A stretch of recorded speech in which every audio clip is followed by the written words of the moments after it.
अब काउंटडाउन शुरू हो चुका है। विधायक दल की बैठक अब से 1 घंटे बाद शुरू होने वाली है, जिसमें ये तय हो जाएगा कि आखिर किसके नाम पर मुहर लगती है और उसके बाद नाम की घोषणा भी हो जाएगी। पिछली बार अगर आपको याद हो, महाराष्ट्र में जब विधायक दल की बैठक हुई थी, देवेंद्र फडणवीस के नाम पर सब कुछ लाइव टेलीकास्ट किया गया था। अगर ऐसा ही होता है तो फिर आप भी उसको देखेंगे।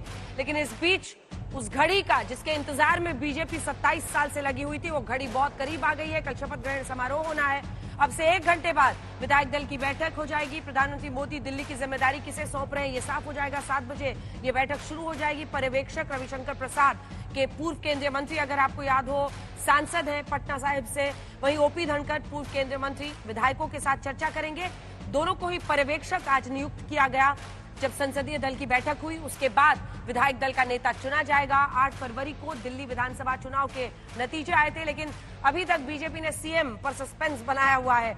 हम भी आपको टॉप 5 के नाम बता रहे हैं जो सीएम की रेस में सबसे आगे चल रहे हैं, लेकिन ये सिर्फ कयास है। आपको बता दें कि आज दिन भर अगर आप देखिए तो रेखा गुप्ता का नाम शायद सबसे आगे चल रहा है, क्योंकि न सिर्फ वो 46% महिलाओं का प्रतिनिधित्व करती है, बल्कि 7% जो वैश्य यहाँ वोटर है उनका भी प्रतिनिधित्व करती है। प्रधानमंत्री मोदी, गृहमंत्री अमित शाह राजस्थान और मध्य प्रदेश की तरह दिल्ली में भी क्या कोई सरप्राइज दे सकते हैं, सबकी नजर है। महिला मुख्यमंत्री में जैसा हमने आपको बताया, रेखा गुप्ता की खूब चर्चा हो रही है। वहीं केजरीवाल को मात देने के लिए स्वाभाविक दावेदार के तौर पर भी अगर आप देखें तो प्रवेश वर्मा, चूंकि वो जायंट किलर है, उनको हराया उन्होंने नई दिल्ली की सीट पर, तो उनके हाथ में क्या लगता है। आखिर मोदी के मन में कौन है, इसका पता करीब 1 घंटे बाद चल जाएगा। कल होने वाले शपथ ग्रहण समारोह के लिए ऐतिहासिक रामलीला मैदान को सजा धजा गया है। एक बार वहां की भी तस्वीरें दिखा दीजिए। ये तो संभावितों के हम चेहरे दिखा रहे हैं, लेकिन जो ताकत बीजेपी ने झोंकी, प्रधानमंत्री नरेंद्र मोदी, गृहमंत्री अमित शाह ने अनेकों रैलियां और रोड शो किए थे। उसके बाद से अब रामलीला मैदान की तैयारियां आपको दिखा देते हैं। ये आप बीजेपी दफ्तर देख रहे हैं, जहां पर मनजिंदर सिरसा इस वक्त मुझे लगता है पहुंचे हैं। 4 सिख विधायक बीजेपी के चुन के इस बार आए हैं, 4 महिला विधायक हैं। सारी जानकारी आपको देंगे। आप और कांग्रेस दोनों कह रहे हैं कि भाई तैयारी पूरी है, सज धज सजावट पूरा कर लिया है, और फिर कौन सीएम बनेगा इसी को लेकर सस्पेंस है, चेहरा साफ नहीं कर रहे। आइए जल्दी से आपको अपनी ये रिपोर्ट दिखाते हैं, फिर चर्चा की शुरुआत करेंगे।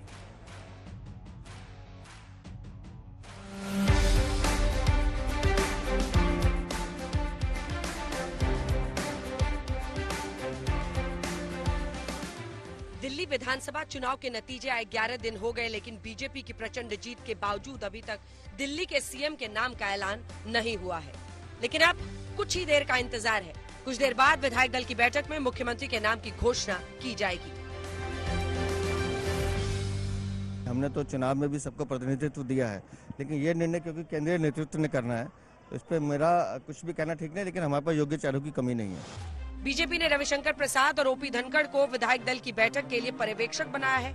यही दोनों नेता 48 बीजेपी विधायकों से चर्चा करेंगे। उसके बाद कोई वरिष्ठ विधायक किसी एक नेता के नाम का प्रस्ताव रखेगा, फिर उसे सर्वसम्मति से विधायक दल का नेता चुन लिया जाएगा। वैसे तो 5 नामों पर चर्चा चल रही है। अभी तक महिला मुख्यमंत्री के कयास लगाए जा रहे हैं। जिस रेस में सबसे आगे रेखा गुप्ता चल रही हैं, वो संघ से भी जुड़ी हैं, वैश्य समाज से भी आती हैं। बीजेपी रेखा गुप्ता को सीएम बनाकर आधी आबादी को संदेश दे सकती है। तैयारी करने वालों ने करनी है, हमें तो बैठक में जाना है, हम तैयार हैं जाने के लिए। आपका नाम बहुत तेजी से आ रहा है आगे, क्या तैयारियां, क्या उम्मीदें, क्या सपने कोई मन में चल रहा है? एक ही सपना है, दिल्ली के विकास का सपना। बीजेपी कह रही है कि 27 साल बाद दिल्ली में सुशासन की सरकार आने वाली है, इसलिए नाम से फर्क नहीं पड़ता, बीजेपी का काम ही काफी है। आज मुख्यमंत्री का नाम की घोषणा आज शाम को हो जाएगी। 27 साल बाद भारतीय जनता पार्टी को मौका मिल रहा है। ये फैसला जो होता है हमारे केंद्रीय नेतृत्व आदरणीय प्रधानमंत्री जी, अमित शाह जी, जेपी नड्डा जी और पार्लियामेंट्री बोर्ड और केंद्रीय नेतृत्व करता है। ये फैसला उनको करने दीजिए। बीजेपी के एक और फायर ब्रांड विधायक मोहन सिंह बिष्ट से भी हमने नए सीएम को लेकर सवाल पूछा, तो उन्होंने भी यही कहा, पार्टी तय करेगी। ये पार्टी का तय है, पार्टी ने तय करना है किसको क्या जिम्मेवारी देनी है, किस जिम्मेवारी के लायक पार्टी हमको समझती है, निश्चित रूप से वो तय होगा। कल रामलीला मैदान में 12:35 पर दिल्ली के नए सीएम शपथ लेंगे। 12:29 पर प्रधानमंत्री मोदी रामलीला मैदान पहुंचेंगे। ये वही रामलीला मैदान है जहां कभी केजरीवाल ने सियासी सफर की शुरुआत भ्रष्टाचार के खिलाफ आंदोलन से की। यही केजरीवाल ने अपनी पार्टी की भी घोषणा की, लेकिन आज उसी ऐतिहासिक रामलीला मैदान में बीजेपी के शपथ ग्रहण की तैयारी चल रही है। लेकिन आप और कांग्रेस सीएम के ऐलान में देरी को लेकर बीजेपी पर हमलावर है। बड़ा आश्चर्य है कि इतने दिन लग गए उनको एक नेता चुनने में, अभी भी चुना है कि नहीं चुना पता नहीं। अपने विधायकों पे उनको भरोसा है कि नहीं है। रामलीला ग्राउंड में शपथ लेंगे, इतने हजार लोग आएंगे, इतने कार का लेबल छप के बांटेंगे, इतने लोग वहां आके देखेंगे, ये सब ड्रामा हो गया। मुख्यमंत्री कौन है नहीं मालूम, ये कौन बनेगा करोड़पति का सवाल बन गया इन लोगों के लिए। वहीं कल होने वाले शपथ ग्रहण समारोह में बिहार के सीएम नीतीश कुमार और यूपी के सीएम योगी आदित्यनाथ शामिल नहीं हो पाएंगे। कल यूपी विधानसभा में बजट पेश होना है, इसीलिए सीएम योगी वहां नहीं आ पा रहे। उनका बजट पेश होने के दौरान रहना अनिवार्य है। वहीं मुख्यमंत्री नीतीश कुमार बिहार में अपनी यात्रा निकाल रहे हैं। इस वजह से वो अपनी पार्टी की तरफ से अन्य लोगों को, जिसमें ललन सिंह शामिल हैं और जेडीयू के अध्यक्ष संजय झा को भेज रहे हैं। गुजरात, उत्तराखंड, अरुणाचल प्रदेश के सीएम ने भी पत्र भेजकर अलग अलग वजह से शामिल नहीं हो पाने की जानकारी दी है। लेकिन कल होने वाले शपथ ग्रहण समारोह में फिल्म, कला, संगीत, खेल और उद्योग जगत के दिग्गज शिरकत करेंगे। इसके साथ ही एनडीए के नेताओं को भी न्योता दिया गया है। 27 साल बाद दिल्ली की सत्ता में आने वाली बीजेपी शपथ ग्रहण समारोह के जरिए शक्ति प्रदर्शन करना चाहती है, जिससे आने वाले बिहार चुनाव के लिए कार्यकर्ताओं में जोश भरा जा सके। आज तक ब्यूरो। यहाँ पर जरा हम लोग दिखाने वाले हैं कि अगला सीएम कौन हो सकता है, और यहाँ उसके लिए खास इंतजाम ये है कि ये चक्री जो है यहाँ पर ये ऐसे हिलती है, तो इसको एक बार घुमाइए और दिखाइए। विनोद जी आप भी आइए, फिर उनके बारे में जरा चर्चा करेंगे कि कौन कहाँ पर क्या खड़ा है। आइए, ये आइए। हाँ चलिए, तो चलिए शुरू कीजिए, इसको घुमाते हैं और सबसे पहला चेहरा क्या आ रहा है, चलाइए, जल्दी से चलाइए। ये घूम गया और ये देखिए अब आता है किस पर जाकर रुकता है, रेखा गुप्ता। देखिए प्रधानमंत्री कहते हैं ज्ञान, है ना, उसमें एन जो नीचे है वो नारी है, तो क्या महिला पर इस बार बाजी लगाएगी? और खबर ऐसी बीच में आई रागी जी की संघ की तरफ से कहा गया कि एक महिला को मुख्यमंत्री बनाया जाए। इनकी अगर ताकत देखिए तो बीजेपी की कद्दावर नेता हैं, 2-3 बार वो काउंसलर रह चुकी हैं, मेयर का चुनाव हालांकि हार गई, लेकिन एबीवीपी से जुड़ी रही हैं। लेकिन वहीं दूसरी तरफ अगर आप देखिए तो और पॉजिटिव में ये भी है, 46% विमेन वोटर्स, 7% वैश्य वोटर्स। वो महिला मोर्चे के भी राष्ट्रीय उपाध्यक्ष रही हैं। रागी जी, संघ भी चाहता है महिला बने। मुझे लगता है कि इसमें से जितने लोग हैं, हाँ। सबकी पृष्ठभूमि संघ की है। हाँ। सारे इसमें से विद्यार्थी परिषद से जुड़े रहे, इसमें कोई अपवाद नहीं है।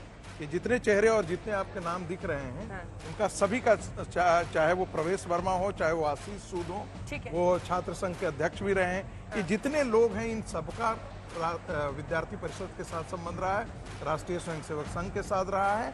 अब इनमें से कौन बनेगा, मुझे लगता है मैं तो हम लोग कल से बता रहे वही बोलने के लिए आज ये पधारे। नहीं, लेकिन मैं तो इनमें से कौन बनेगा हमें भी नहीं पता था सर, ये तो हम ही लोग बता दे रहे हैं। मालूम है हाँ। संघ की तरफ से क्या आया है? मुझे तो नई जानकारी है कि संघ कभी भी मुख्यमंत्री के निर्णय में हस्तक्षेप करता हो या भागीदारी ये करता हो कि इन्हें मुख्यमंत्री बनना चाहिए। आ गए, मुझे बताया जा रहा है, तो माइक लाकर उनको भी यहाँ पहुंचा ही दीजिए स्टेज पर। आइए जल्दी से चलते हैं। हमारी सहयोगी श्वेता सिंह इस वक्त हमारे साथ बीजेपी दफ्तर से जुड़ रही हैं। वहां किस तरह की सुगबुगाहट इस वक्त दिखाई दे रही है, जल्दी से अगर वहां दिखा दीजिए कि क्या कुछ हो रहा है। तो 1 घंटे का काउंटडाउन है, विधायक दल की बैठक होगी। अंजना, यहाँ पर भी आज तक ने विशेष इंतजाम किए हैं। यहाँ पर हमने आज तक की वो बस लगाई है ताकि आप बर्ड्स आई व्यू देख सकें, यानी कि जो कह रहे हैं कि अभी बारीकी से कोई भी कहने से डर रहा है, लेकिन एक मोटे तौर पर क्या तस्वीर यहाँ पर आप देख सकते हैं, वो चीज आपको यहाँ पर नजर आ जाएगी।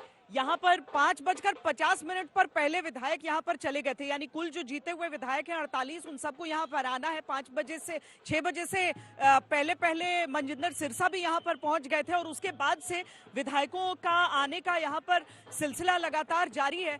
कह रहे हैं जितने भी नेताओं से हम बात कर रहे हैं, विधायकों से बात कर रहे हैं अंजना, उनकी तरफ से यही बताया जा रहा है कि वो निर्णय तो लगभग हो चुका है। यहाँ पर 7:30 बजे तक मुमकिन है कि नाम सामने आ जाए, यानी यहाँ विधायक दल की बैठक में मुहर लगनी है। अभी तक अलग अलग बैठकें हुई हैं विधायकों के छोटे छोटे समूहों से, बड़े बड़े नेताओं की, तो उन सब के बीच में एक टोह ले ली गई है कि आखिर कौन हो सकता है वो चेहरा, और अब बस उस पर आखिरी मुहर लग जानी है। यहाँ पर हम अलग अलग कैमरों की व्यवस्था करके अलग अलग कैमरों की नजर से आपको दिखा रहे हैं। यहाँ स्वागत के लिए जो ढोल लगाया गया है यहाँ पर, जिसको यहाँ पर लगातार बजाया जा रहा है, जब यहाँ से विधायक होकर गुजरते हैं तो वहाँ बीजेपी के जो बाकी कार्यकर्ता हैं दिल्ली के, जो सालों से इंतजार कर रहे थे कि बीजेपी की सरकार यहाँ पर आए, वो सब यहाँ पर उनका स्वागत करते हैं, फिर भांगड़ा उनके साथ करके, और उसके बाद एक एक करके सब भीतर जा रहे हैं। क्या पता किसका नाम सामने आ जाए। देखिए, पता तो शायद कुछ लोगों को यहाँ पर होगा, लेकिन 7:30 बजे तक लगभग मुमकिन है कि सबके सामने वो नाम आ जाए। अंजना, बिल्कुल। और सबसे अच्छा ये रहेगा कि आज क्यों आशुतोष जी, महाराष्ट्र में जैसे लाइव टेलीकास्ट हुआ था, लाइव टेलीकास्ट हो तो हम लोग भी देखें भाई किसका नाम कैसे प्रपोज होता है। सबसे अच्छा टेलीकास्ट तो राजस्थान का था। हाँ। वो जब पर्ची जब मुझे पता था कि आपका फेवरेट पार्ट वही होगा। इतनी अच्छा विजुअल है। आप देखिए, हम लोग तो टेलीविजन के लोग हैं ना, डिजिटल वाले लोग हैं, टीवी के लोग हैं। हाँ। वो जो मतलब वसुंधरा के चेहरे का जो एक्सप्रेशन था। विनोद जी, इस वक्त सबसे ज्यादा हार्ट बीट किसकी तेज होगी? मतलब जो पूरी लिस्ट दिखाई जा रही है 5। हाँ, जल्दी से। देखिए, जिनका नाम अभी आप जिक्र कर रहे हैं टेलीविजन के, वो अंदर से दुखी होंगे, इसलिए कि उनको लगता है कि जिसका नाम चल जाता है उसका नाम कट जाता है, और जिनका नाम नहीं चला है उसमें लग रहा होगा क्या पता मेरी लॉटरी निकल जाए। इंतजार कर रहे होंगे कि शायद उनकी लॉटरी खुल जाए। हो सकता है मैं ही वो डाक हॉर्स हूं, भूपेंद्र पटेल की तरह। मैं ही वो डाक हॉर्स हूं जिसकी छत्तीसगढ़, मध्य प्रदेश और राजस्थान का किस्सा यही है। गुजरात भूपेंद्र पटेल हारने के बावजूद भी है वो उत्तराखंड में धामी जी मुख्यमंत्री बने। तो इसलिए मैंने कहा ना कि अमित शाह जी के और नरेंद्र मोदी जी की पोटली से किसका नाम निकल करके आएगा, जो हम लोग ब्रह्मा जी भी नहीं जान रहे हैं। ब्रह्मा जी नहीं जान रहे हैं, नहीं, मैं उससे पहले से बोल रहा हूं। मोदी जी जान रहे हैं, बाकी कोई नहीं जाना।